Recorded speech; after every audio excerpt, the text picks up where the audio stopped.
Welcome back to the latest episode of the Laura and Becky Show, sponsored by Ringwood Hall Hotel and Spa and Dunston Hall Garden Centre and Bistro. And it's 11 days to go until the big day. Not long to go. Also, we are 16 episodes off 100 episodes. Stop. This is episode number 84. That is craziness. Have we done 84? Don't know. I mean, that's consistent, isn't it? That's what you'd call consistent. And you know that lady, was it Jem, who messaged yesterday and was saying that she's just at the beginning? Oh, Jem, you've got a lot to get through. Oh, yeah. That's a lot to binge on. Though, isn't it? Yeah. It's a bloody lootly. So thank you. If you're new here, hello, welcome. If you're old hats, then we love you as always. We wanted to talk about Christmas today, as there is only 11 days to go until the big day. And we've been talking a lot about this, haven't we? Like what our plans are for Christmas, how we're feeling about Christmas. And we wanted to do a bit more of a serious one and a bit of a keeping it real at Christmas time. I think if you, this isn't going to be the jolliest of podcasts. If you're feeling a bit like, meh, which I think a lot of people are, this is kind of what we just want to recognise a little bit. Exactly. Not everyone's looking forward to Christmas, are they? That's the thing. I think you have some people that just hate Christmas, but it doesn't bother them. They just get on with it, ignore it, and then bish, bosh, bash you into January. I think you have some people that absolutely love Christmas. And then I think there's people that struggle at Christmas, people that have lost people at Christmas, people that have got no bloody money, people that are poorly. Yeah. Like, if it's not... Christmas can be like the worst time of year for some people, even if they love Christmas. Oh my God, absolutely. And I feel like social media as well, there's so much pressure, isn't there, to have an incredible Christmas. You need to get the matching pyjamas. You need to, oh, hello. Who's that? You need to have the perfect Christmas tree. Your house needs to be decked out perfectly. You need to have the table looking immaculate. You need to have the Prosecco and you need to have the mince pies. You basically, it just needs to be perfect, doesn't it? Otherwise, you're not having a good Christmas. Yeah. I mean, I think people, I don't know, I think social media is quite quiet at the moment, isn't it? I haven't seen so much of that this year. I haven't seen lots of matching pyjamas and people being like... Yeah, do you know what? I agree. This year, slightly less. I feel like perhaps a lot of people are ill at the moment, aren't they? I feel like that's kind of stopped people's plans a little bit because everyone's ill. And also, cost of living crisis. Yeah. People are worried, aren't they, about spending loads of money. In fact, you said this, didn't you? Yeah. In November, you were like, I am not going to be sucked in this year. I am not going to buy all these things just to put on Instagram. Well, listen, last year, my husband and I kind of hosted Christmas. Mate, we spent a fortune. I can't even tell you. It's shameful how much money we spent. We had quite a good year last year, so we could afford it. We didn't like get into debt or anything like that, but we spent way too much money on everything, on presents, on food, on just. I got my decorations out of the loft. I bought so much stuff last year that I can't use it this year. I actually had a word with myself. I was like, what the hell was wrong with you last year? Yeah. I've put boxes of decorations back because I'm just like, I don't need all this. Do you know what? I have to say, I've gone a little bit more, what's the word? Where you like... Simple? Yeah, a bit more simple, a bit more not so OTT with the decorations. I haven't used all mine this year. Yeah. So this year for Christmas, I'm going back home. Yeah. But going to Uncle Dick's farm, right? So I was meant to be going back this weekend to help him decorate because bless Uncle Dick, he gets a bit stressed about decorating. It was like, oh, bloody hell, Becky, you're going to need to come and help me. Anyway, I actually spoke to him yesterday, I think it was, just about the arrangements for Christmas and stuff. And he actually said to me, he was like, let's not go overboard this year, Becky. Last year we spent a fortune. There was food left over, wine left over, drink. We just don't need it. And he's right, actually. I think we're going to do a bit more of a simplified Christmas lunch this year. Yeah. I mean, we were, oh God, last year the turkey wasn't cooked. I mean, we were all over the place. And I remember like sitting down at the meal, and I just remember thinking, I don't feel Christmassy at all. Oh, really? I remember just sitting there thinking, I don't feel Christmassy. Just don't feel Christmassy. But I think there is that pressure to feel Christmassy on Christmas Day. And often you're like, oh, I want to feel Christmassy, but I just don't. Also as well, I read something, it was probably a TikTok, where this lady was like, what is feeling Christmassy? And if you think, I remember as a child, mate, I'd sit at the bottom of our Christmas tree in our lounge and stare up at it and sniff it. Oh my God, that's so weird. You've just said that. When you were saying about what's Christmassy, I was thinking in my head, what's Christmassy? Me and my one brother used to do exactly the same thing. So we used to go and sit by the Christmas tree on Christmas Eve and just look at it. And that to me is how you feel Christmassy. Yeah, I remember baubles. I remember like the old like 80s style baubles. Tinsel. Yes, tinsel. And it didn't bloody look perfect. It did not look perfect, but it was just magical. Yeah, that was for me feeling Christmassy. Yeah. I remember in our kind of like quite small town where I grew up, I think they did this every day, the Rotary Club, right? They used to get a tractor with a trailer and put Santa on the back of it and used to drive through the streets, like ringing a bell. And I used to look forward to that every Christmas. I remember that feeling. Simple pleasures. I remember looking out of the window. My dad was with me, and I remember you could hear it coming. You could hear the music, but you couldn't quite see it. So you're like waiting for it to appear, and then Santa appeared and be like, ho ho ho. I remember waving from my Christmas bedroom. Anyway, the Father Christmas from the Rotary Club obviously knew my dad.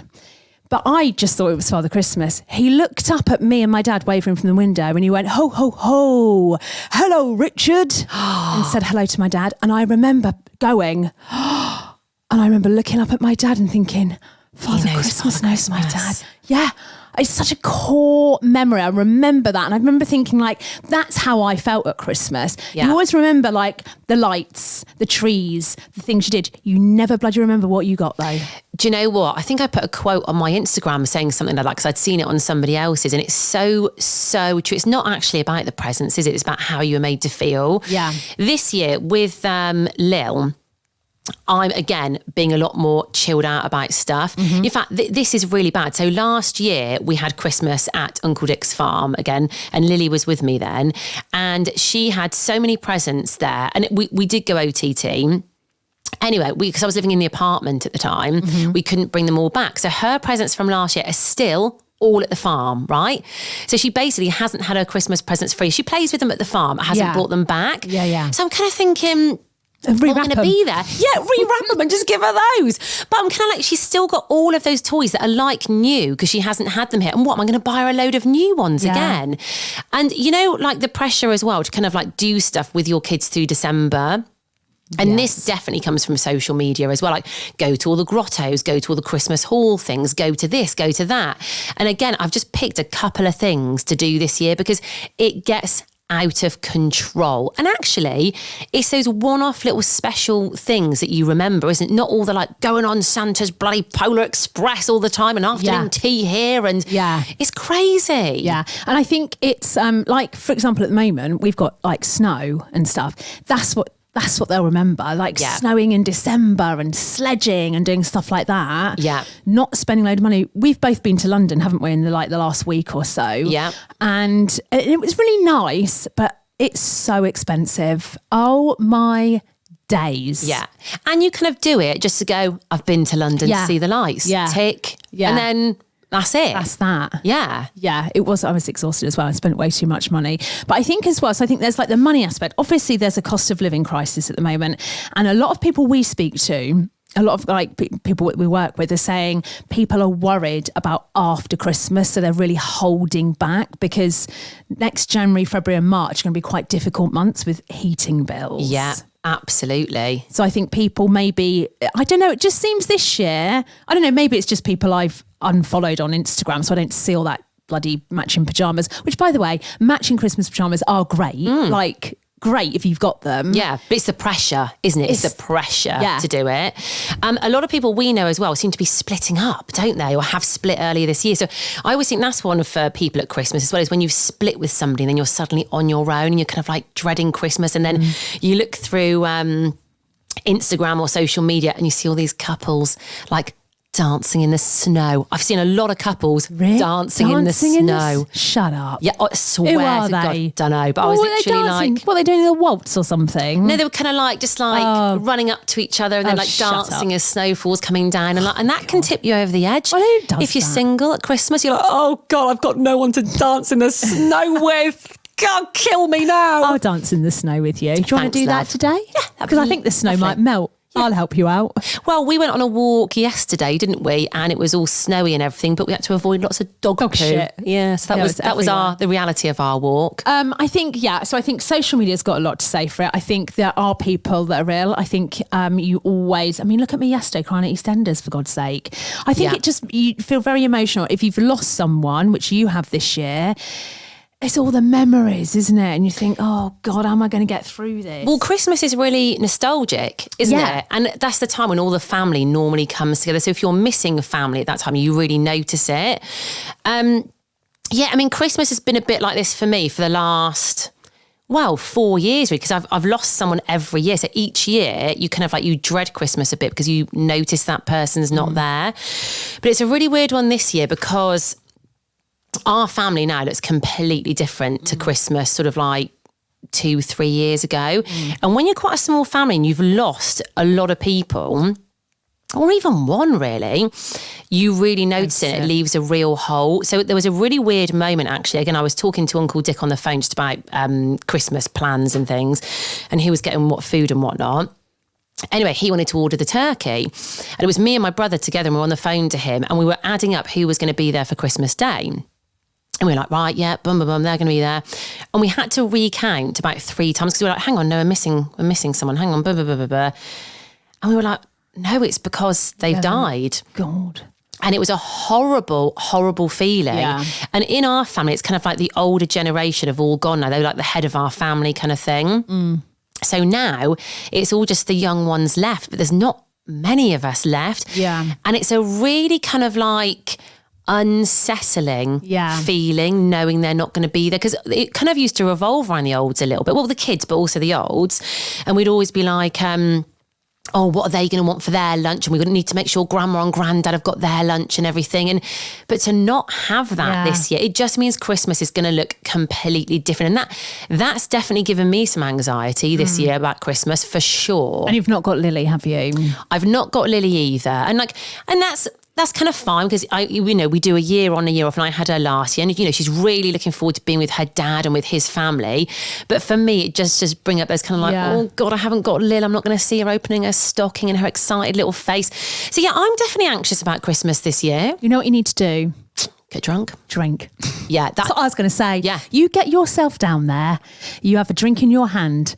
For the whole of Christmas. I'll be disappointed. Oh, that is what I'm going to do, for sure. Drink and eat. Another thing as well that's quite disconcerting this year, we haven't got the Queen. There's no Queen's speech. Well, this is another thing. So I think we've had COVID, and I keep thinking about COVID recently. I don't know why it keeps that time.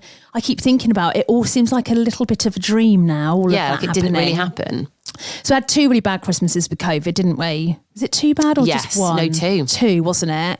This year's the first year kind of back to normal, although I do think a lot of people have, I think I had COVID. I think a lot of people have got COVID again. Yeah, but it doesn't, so. You're not supposed to do anything now. It's like there's no rules and regulations, is there, at the moment? So I think this is the first Christmas where, so I think we're all supposed to be like, why aren't we feeling like woohoo? Because we're not. But I think this year, fair enough, COVID went, we had a war start, sent me over the edge, that did. And the Queen died.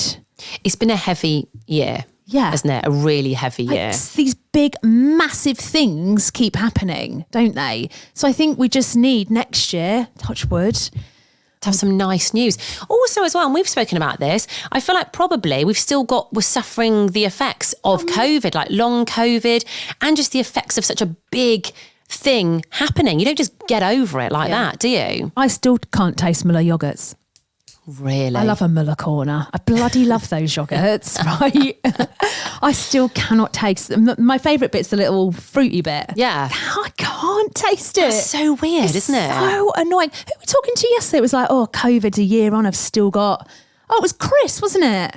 Our lovely chef friend was saying that he still gets like a bit of a cough, doesn't he? Or can't shake something. Yeah. And that was a year ago. I think people are more susceptible to things. If you've had a bad dose of COVID, you're almost like more susceptible to things. But yeah, I agree. Everyone is a little bit meh this year, aren't they? A little bit down in the mouth. We've had everything's a bit different. We had the World Cup on at Christmas. What the hell was that all about? That was odd. I had to watch Strictly Come Dancing results on a Monday night. Yeah, bloody hell. How convenient. That's not right. It's all about routine. But do you know what? There are some nice things happening. We're sort of talking like it's all doom and gloom. Damon, the Christmas hiker, who we've had on this podcast before, he is doing an incredible thing at Christmas for people who are feeling a bit anxious, or if they're on their own or just want to do something different. He's doing a Christmas Day hike. Yeah, this is just great. As soon as I read about this, I think it was on Facebook I first saw it, I was like, that is a brilliant thing. That is a brilliant thing to do, because you're out in the fresh air, you're meeting new people, you're not on your own, you can go back and warm up. And he is hiking, mate, it's not one hike, he's hiking all day. I know. Miles and miles and miles. I mean, hats off to the guy. Yeah. Hats off to him. And also he's doing one, I think he does them once a month. He's doing one on Christmas Day, he's doing one on New Year's Day, isn't he? Yeah, I was going to suggest we go to that one, but I don't think I'm now going to be here. But we will, in the new year, we will go on one of Damon's walks. I'd love to go. Maybe not the whole thing. Maybe just go for an hour or so. So yeah, I mean, it's miles and miles, isn't it? Yes. Yeah. So when things are a bit shitty, there's always good people. Always look for the good people. Because they are out there. Oh, absolutely. Yeah. We both listened to an interview on LBC yesterday, didn't we? It's gone viral, of this poor guy who lives on his own. He got the flu, didn't he? And he was like, no one's knocking at my front door. He was like, even the charities now are kind of all run by the government, so they just won't help him. It was brutal listening to that, actually. Awful. I bawled my eyes out listening to it, because it was the desperation in his voice. And this was a grown man, wasn't it? He wasn't like an OAP, was he? He was kind of probably like middle-aged. Even he said that, didn't he? I think he said, I'm a normal, like, I'm not a victim, like, this is not me. Yeah. He's had flu for 9 days, and if you have flu, proper flu, well, you can die from it. It's awful. Oh, you're really ill. I don't think even he couldn't get the antibiotics. That was a faff, because of course you can't get a bloody doctor's appointment. Yeah. He didn't have his heating on. Yeah. It was absolutely, it was heartbreaking. He did say the bit that, well, there was two bits actually that really got me. One bit was when he said that he'd been helping all of his elderly neighbours, and then like no one had checked on him. Mate, that really got me when he said that. And then when the lovely presenter on LBC, I can't remember his name actually, but he dealt with it really well. He was saying to him, I'm going to personally ring the council tomorrow. We are going to look into this. We are going to help you. And he absolutely burst out crying, didn't he? This grown man. And he was blubbing like a baby. And I just thought, oh my God. How mental is that? He has to ring in to a massive national radio. I mean, imagine if he'd not got through. I know. But I think I read a lot of the comments underneath, and a lot of people were ringing LBC and trying to help him. But LBC obviously can't give out his details. But I think they were passing on people's details to him. See, this is a nice thing. And I think, people can feel very alone. And I know a lot of people actually who feel very alone at the moment, very lonely. And I think that you think that you're the only person in that situation or nobody can help you. But actually, that's a really nice story of when people know how bad you feel, they will step in, they will help you. And there are good people in the world. So you do need to hang on to that. Yeah. So we just wanted to do a little bit of a podcast where it's not all like, oh, doing this today, doing that today, because it can be a rubbish time. Yeah, and I think hearing about what other people are doing as well, and their lovely Christmases, it can tip you over the edge at this time of year. So I think just remember that not everyone's looking forward to Christmas. Not everyone's going to have a great Christmas. Yeah. And also, you can always drop us an email if you're feeling really rubbish or feeling on your own. Drop us an email. Yeah.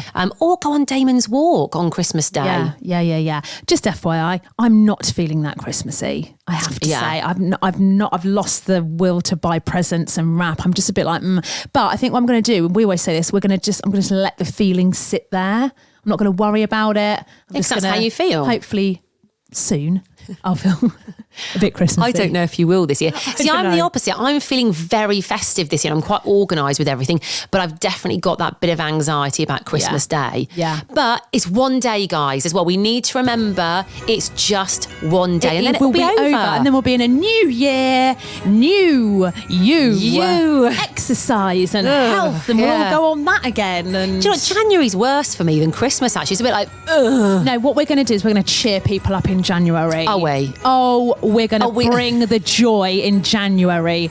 Okay. We're going to put the joy in January. It's going to be Joyuary. Joyuary. I love it.